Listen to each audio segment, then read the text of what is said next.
on dira qu'une famille d'événements AI constitue un système complet d'événements si, pour tous les AI, que je vais noter AI avec I compris entre 1 et N, ça veut dire que j'ai A1, A2, etc. jusqu'à AN, j'ai les propriétés suivantes. Alors déjà, c'est une famille d'événements. Et j'ai 3 propriétés à vérifier pour que ce soit un système complet d'événements. Premièrement, quel que soit le I que je choisisse, dans un N, AI n'est pas l'événement impossible. D'accord ?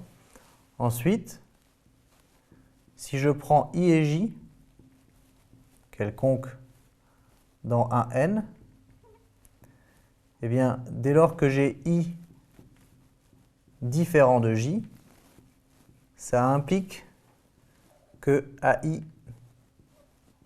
interagit soit égal à l'événement impossible, c'est-à-dire que AI et AJ soient incompatibles.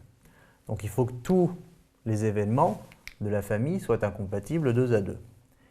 Et pour finir, il faut que l'union de A1, union A2, union A3, etc., jusqu'à AN, soit égale à l'univers oméga.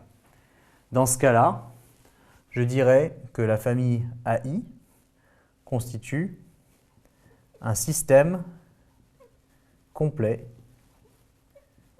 d'événements. Vous pouvez remarquer que si je n'ai que 2 événements dans la famille, je me retrouve avec les conditions que doivent vérifier des événements contraires. Mais si j'en ai plus que 2, il suffit d'en avoir 3 ou plus, eh bien, je parlerai de système complet d'événements dès lors que les événements de la famille vérifient ces propriétés. Graphiquement, si on veut se le représenter, si mon univers oméga est ici, eh bien, ça revient à ce que oméga soit constitué de plusieurs événements différents qui n'aient aucune intersection commune. Donc là, j'aurai par exemple A1, A2, etc., jusqu'à AN. Chacun des événements n'est pas l'événement impossible, et quand je les prends tous, eh bien, je retrouve oméga. Alors, si on veut faire un exemple plus concret, eh bien, je vais prendre un dé à 6 faces que je lance. J'ai 6 issues possibles. J'ai 1, 2, 3, 4, 5 et 6. Alors, je peux prendre n'importe quel sous-ensemble de l'univers et c'est un événement. Si je prends cet événement-là, 1, 2, 3, avec l'événement 4, 5, 6, eh bien, il forme bien un système complet d'événements. Chacun n'est pas l'événement impossible. Intersection vide, et la réunion me donne bien tout l'univers. D'ailleurs, ce sont des événements contraires, puisqu'il n'y en a que 2.